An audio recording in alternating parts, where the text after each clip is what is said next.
М?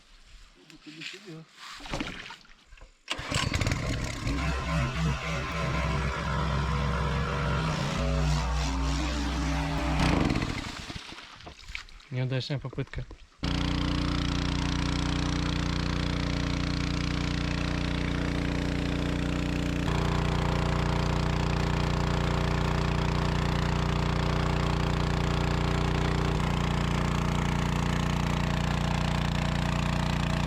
Вот. Быстро назад пошла.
Бензин кончился.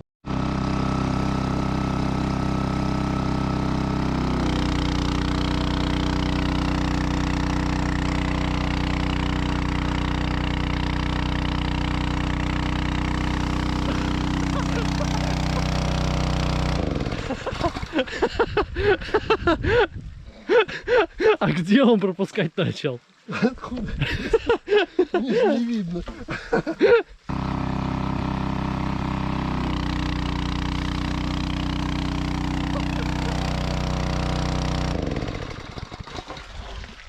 Короче, трубу сдавило.